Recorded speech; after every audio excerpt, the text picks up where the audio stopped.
Good morning, everyone. Welcome to the First Unitarian Society of Milwaukee. I'm Reverend Jennifer Nordstrom, and I'm honored to serve here as the senior minister of the First Unitarian Society and to welcome you to our online worship service. We welcome people of all genders, sexualities, ages, races, ethnicities, histories, and bodies. We welcome your mind, your heart, and your spirit. We welcome all that you are carrying with you and all your heart longs to set down. During the COVID-19 public health emergency, First Unitarian Society of Milwaukee is online only. All in-person First Church activities have been moved online or they've been rescheduled. We're now offering all ages religious education every Sunday at 10 a.m. and youth group at 1 p.m. online. You can find the link in your chat or in the Religious Education Weekly Updates. Sign up for that update to find out more about religious education for children and family ministry, including ways to connect to our families, faith, and community every week. Join us for virtual coffee hour this morning after service, where we'll be chatting in small groups on video conference. You can find the Zoom meeting link in the live stream chat and in your e-announcements this week. Visitors are encouraged to attend and meet new people, and members are encouraged to attend and connect with one another.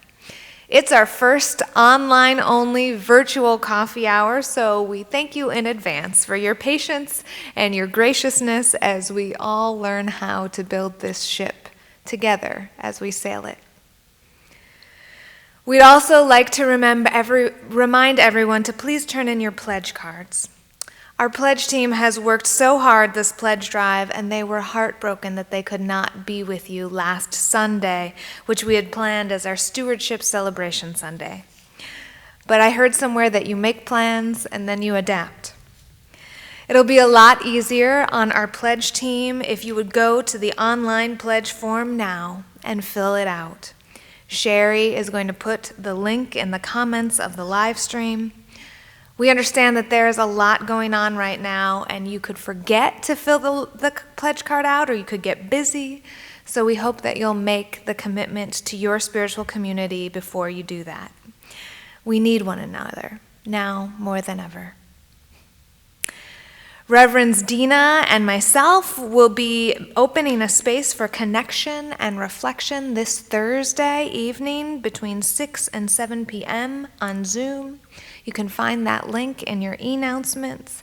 And I will be opening a lunch with the senior minister on Facebook Live this Tuesday between 12 and 12:30 p.m. on our First Church Facebook group.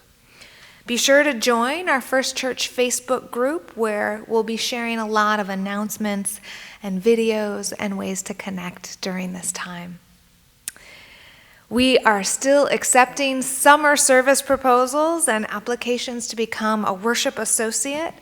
Both of those are powerful ways to share stories and compelling messages that nurture our community's spirits, engage our minds, and inspire us to action. You can find the links to apply in your e-news and on our website. Once again, I welcome you to First Church worship by inviting you to repeat our mission after me. We gather to nurture the spirit, engage the mind, and inspire action.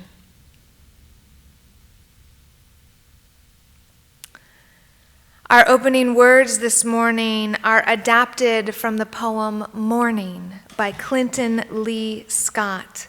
And after our opening words, I'll be lighting the chalice, which is the symbol of our Unitarian Universalist faith. So, Morning by Clinton Lee Scott. From the east comes the sun, bringing a new day. It's already encircled the earth and looked upon distant lands and far away peoples. It's passed over mountain ranges and the waters of the seven seas. It's shone upon the laborers in the fields, into the windows of the homes and the shops and the factories. It has beheld proud cities with gleaming towers and also the homes of the poor. It has been witness to good and to evil, to the work of honest people and to the cruelty of greed. It has seen marching armies, plagued cities, and the destruction that wasteth at noonday. It has also watched dolphins in the canals of Venice and the birds singing at sunset. Now, unsullied from its tireless journey, it comes to us, messenger of the morning, harbinger of a new day.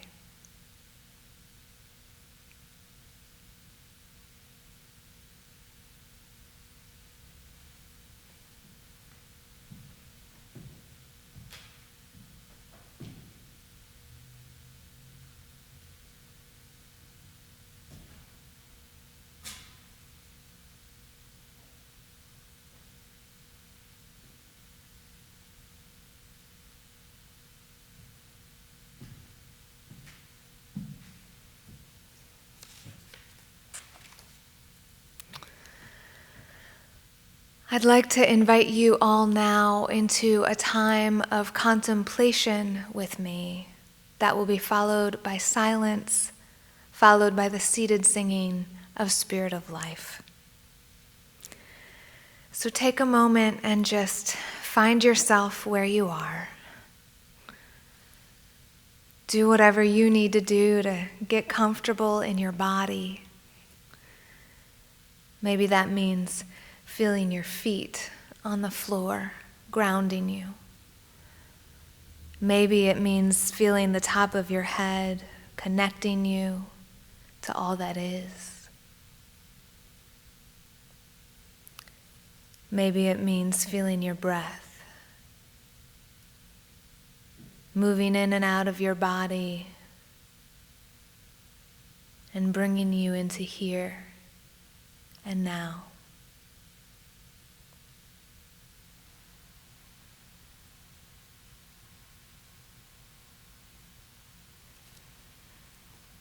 Spirit of life and love, Holy One of our being and our becoming, that which is sacred within, among, and beyond us.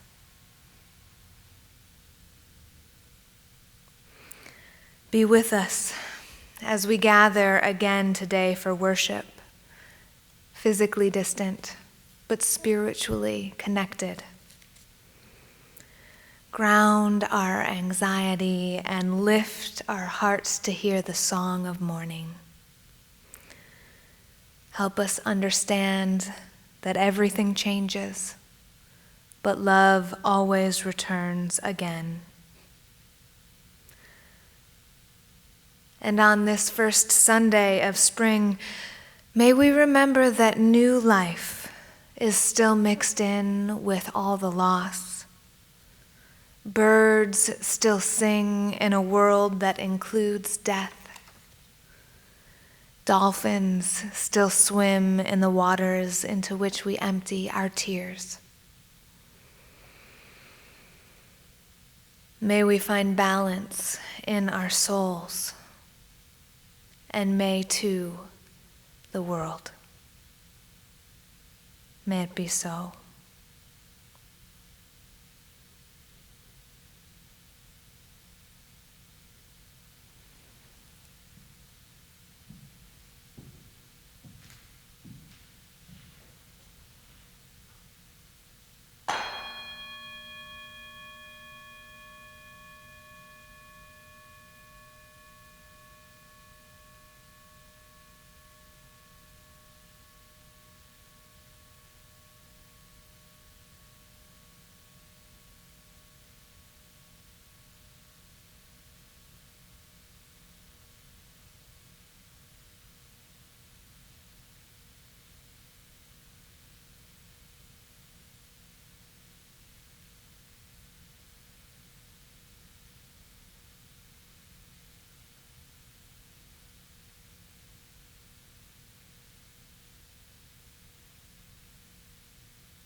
Our reading this morning is by Fran Markover, adapted from her poem called The Grandmas.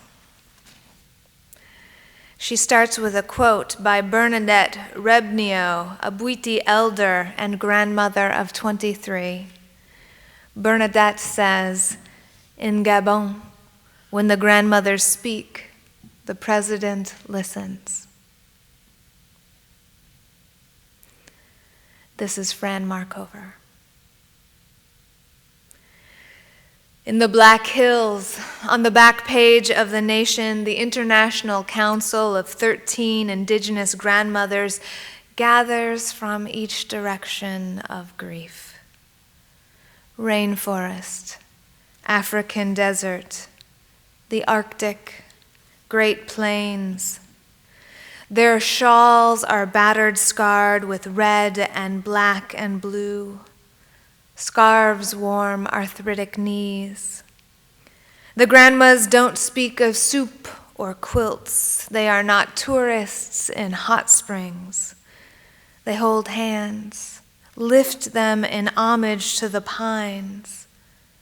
The women are quiet spokes, their time a circle, the fire burn and ash of past gatherings like the one at the Great Hall of Micah, its UN votes, treaties, undone urban tricksters.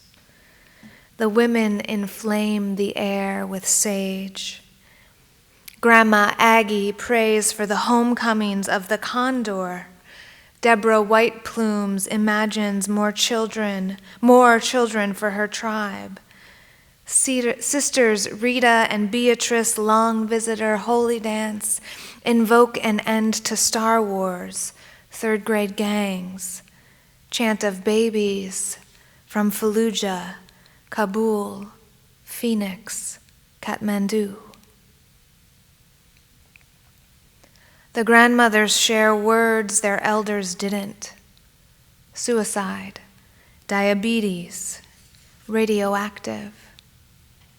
They seek windows and webs that suspend age. One grandma teaching another how mushrooms absorb petroleum spills, how dollars green into trees, roots detox crystal meth. The women hold hands pearled with sweat. Remember in their bones, in software of skin, how seeds and herbs heal, how once they held the final word, destruction, healing, in each fist.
Agnes Baker Pilgrim, Tecumseh elder and co-founder of the 13 Indigenous Grandmothers Council, said, "We grandmothers come from far and wide to speak the knowledge we hold inside. In many languages, we have been told it is time to make the right changes for our families, for the lands we love.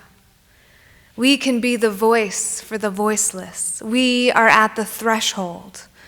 We are going to see change. If we can create the vision in our heart, it will spread. As bringers of light, we have no choice but to join together. As women of wisdom, we cannot be divided. When the condor meets the eagle, the thunderbirds come home."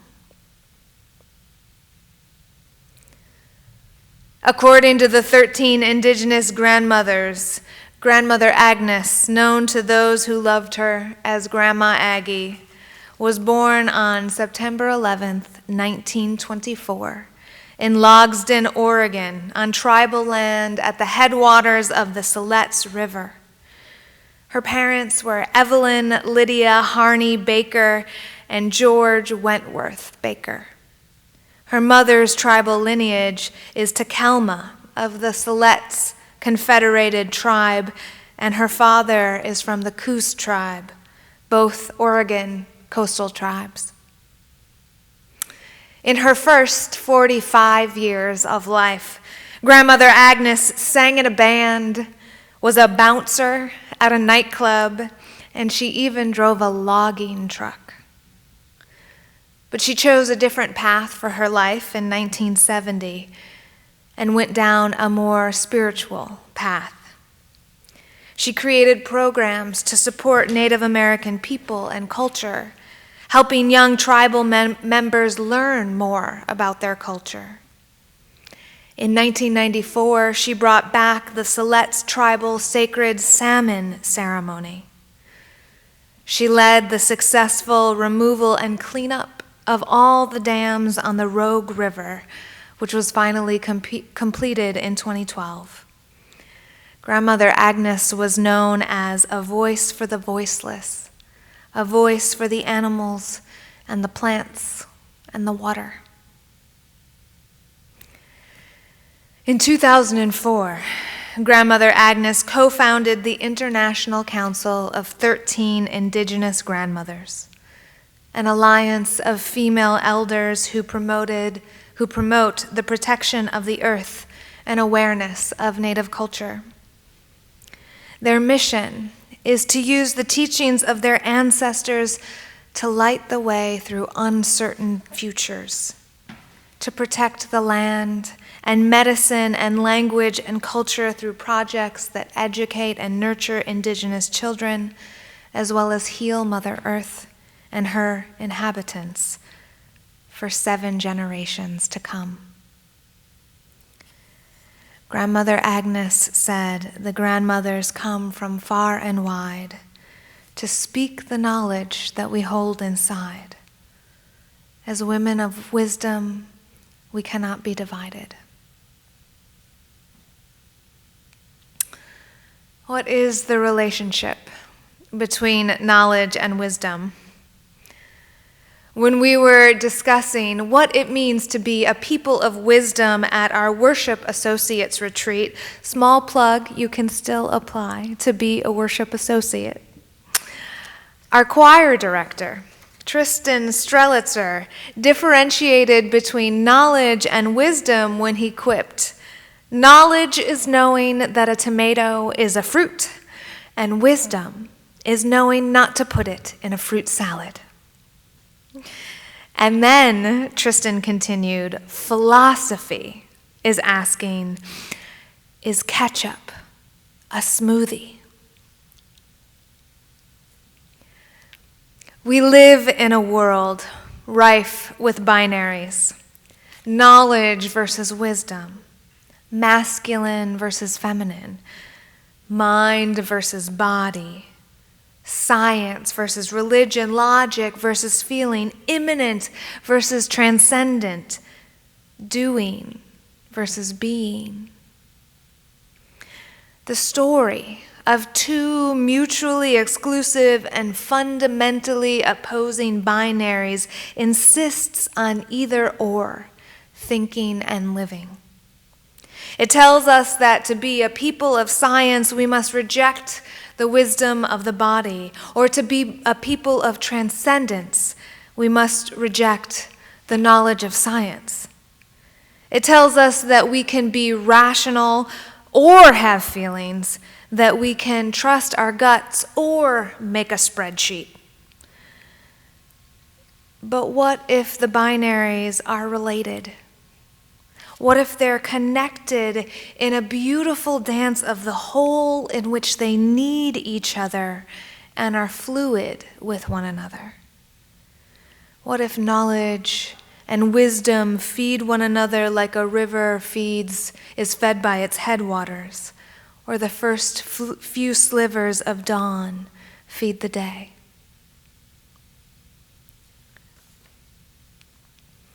Thursday was our vernal equinox, the first day of spring, when the hours of dark and light are evenly balanced and the sun shines directly over the equator.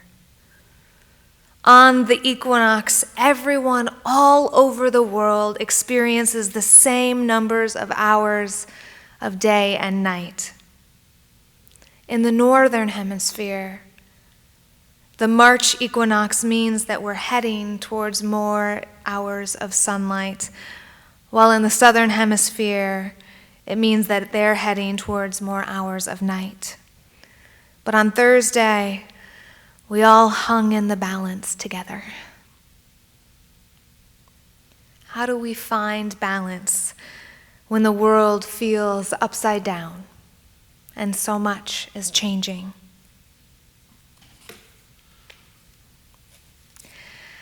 There's an apocryphal story about the Bohemian novelist Franz Kafka, a man who never married and had no children, but one day met a little girl in a park in Berlin who was weeping because she had lost her favorite doll. Kafka helped her look for the doll, but they couldn't find it that day. So Kafka asked the little girl to come back the next day and they could look for the doll again. The next day they arrived and couldn't find the doll for a second time. So they sat down on a bench and Kafka gave the girl a letter that was written by the doll. She opened it to read a letter that said, "Please don't cry. I've gone on a trip to see the world, and I'm going to write to you about all the adventures that I have." After that day, Kafka and the little girl developed a friendship in which they would sit on that park bench and he would read aloud the beautiful letters written to the little girl by the beloved doll about her adventures all over the world.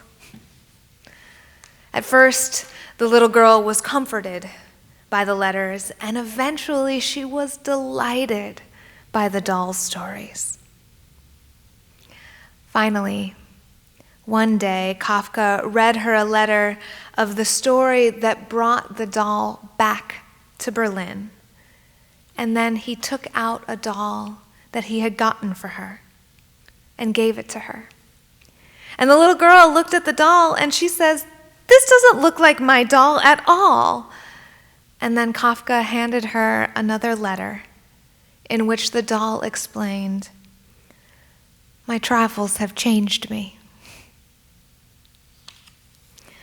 The girl hugged the new doll and took it home with her. A year later, the story goes, Kafka died. Many years after that, when the little girl had all grown up into a woman, she found one final letter tucked into the doll that she had never seen before. She took it out and opened it up and read a tiny little letter that said, everything you love will inevitably change. But eventually, love returns in a new way.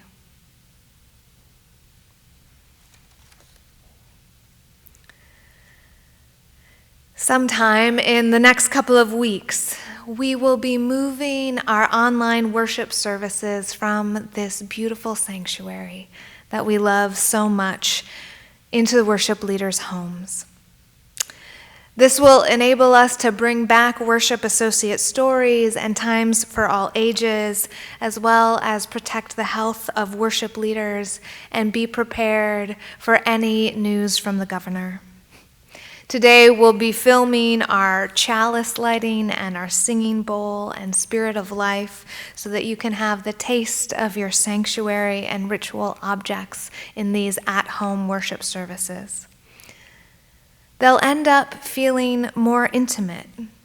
You'll have a closer connection with your ministers, even though we won't be in this beautiful place that we all love for the time being. Knowledge is understanding that everything we love will change. And wisdom is knowing that love will return again in a new way.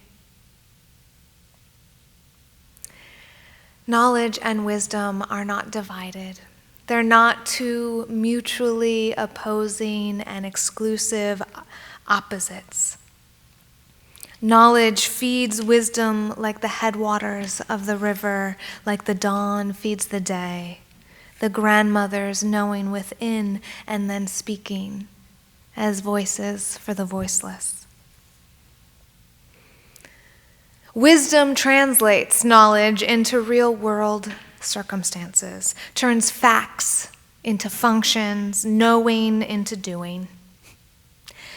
This week, I sorted the avalanche of coronavirus information and changes, and I asked again and again, what does this mean for my daily life? What does this mean for the church? What does this mean for the safety and well-being of our people? My dear ones, I love you. Please be sure at this time to know yourself and to know what you can and cannot do. This virus is spreading exponentially fast, and it is especially risky for elders and for folks who have other health conditions. Don't take unnecessary risks, especially if you're in a high-risk category. Do what you can to help and let go of what you cannot do. Giving and receiving care and support in times of joy and challenge, our end number 4, includes giving and receiving care. This may be the area in which we actually need to stretch and grow spiritually as a people. So when our team of pastoral care associate calls in the coming weeks to ask you what you need and what you can offer, it may be the strong thing, the spiritual growth thing, to put something on the need list. And please, tell us if you're not feeling well. Tell us if you're being tested, and call Dina right away if you test positive. This is the time that we pull together as a community and care for one another, giving and receiving. And remember that there are things that you can do even if you're in a high-risk demographic. Of course, if you're in a low-risk demographic, please sign up with the pastoral care providers to make a grocery store run or help someone out. But if you're not able to leave the house, you can find another way to help. You could provide over-the-phone tech support for First Church members who are learning how to use Zoom for the very first time. Or you could learn how to sew face masks as part of the Million Mask Project. There's a shortage of personal protective equipment for healthcare workers right now, and sewers are rising up to meet the challenge.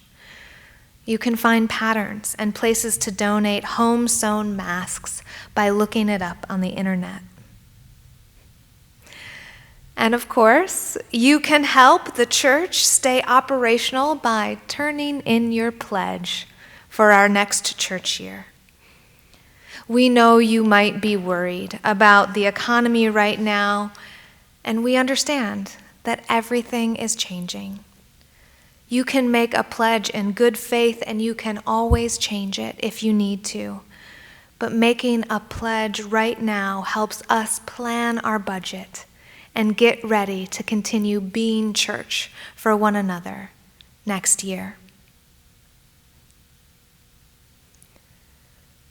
Turning knowledge into wisdom means learning how to live well in the current reality.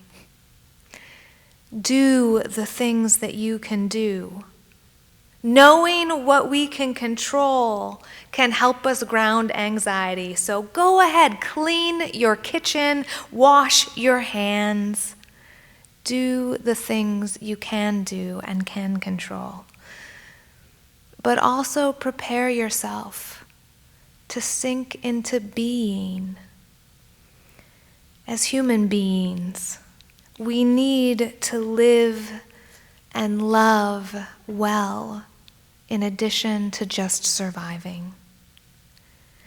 Turning doing back into being present for one another, being with our feelings, being whole people, is a way to turn knowledge back into a different kind of wisdom. This is a time to live well by loving your neighbor and yourself. In addition to taking precautions to avoid acquiring this virus yourself, consider acting as though you have the virus and you don't know it, and then behaving in ways that would protect your neighbor from contracting it. Do things like physical distancing, being careful about sneezes and coughs, reducing the numbers of things that you touch, and washing your hands regularly. These are real concrete acts to which we are being called by love. This is the doing that wisdom is calling us to. The loss and the grief of physical distancing and its consequences are real. And that physical distancing is saving lives. It's saving lives right now. With every choice we make to stay at home, we are saying a prayer for the doctors and nurses of Milwaukee. With every choice we make to stay 6 feet away from other people, we are saying a prayer for folks who live in communities of elders or in nursing homes or in hospitals. With every choice we make to stay physically distant, we are saying prayers for the dying and their loved ones, but also we are saying prayers for people who don't yet have the virus, that they might live.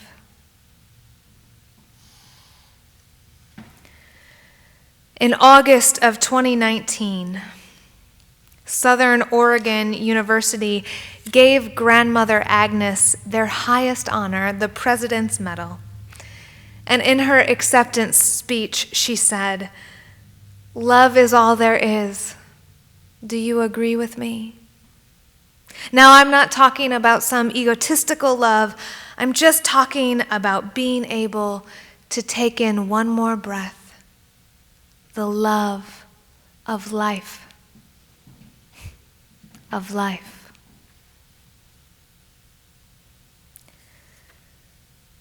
Grandmother Agnes died on November 27th of 2019, surrounded by her family and with a smile on her lips. She said that her work here was done. Every day, Grandmother Agnes said, I thank God that I have been able to do the things I do as one of the International Council of 13 Indigenous Grandmothers, and to walk my talk. I say, do it right, because you only got one time to walk on this earth. Make it good.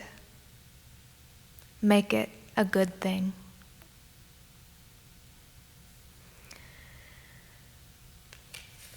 Grandmother Agnes was also called Tawaiwi, which means morning star. The American folk song in our Singing the Living tradition hymnal croons, bright morning stars are rising. Day is breaking in my soul.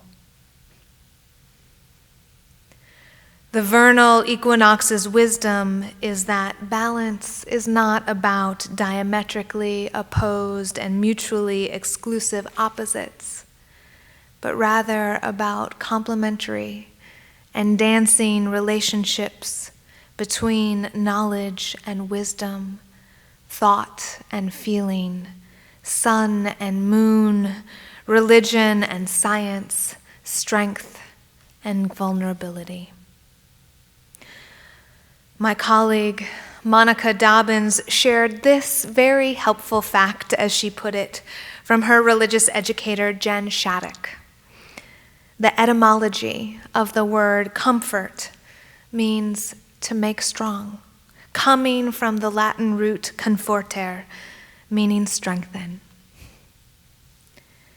Be strong now, my dear ones, by seeking comfort in one another. Be courageous by being vulnerable and asking for help when you need it. Be wise by applying your knowledge to this living and loving moment. Know that everything you love will change, but love will return again in a new form. May it be so.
Our closing words this morning are by Denise Levertov. An awe so quiet, I don't know when it began. A gratitude had begun to sing in me. Was there some moment dividing song from no song? When does dewfall begin? When does night fold its arms over our hearts to cherish them? When is daybreak? Loved ones, may you find balance in your lives this week. May it be so.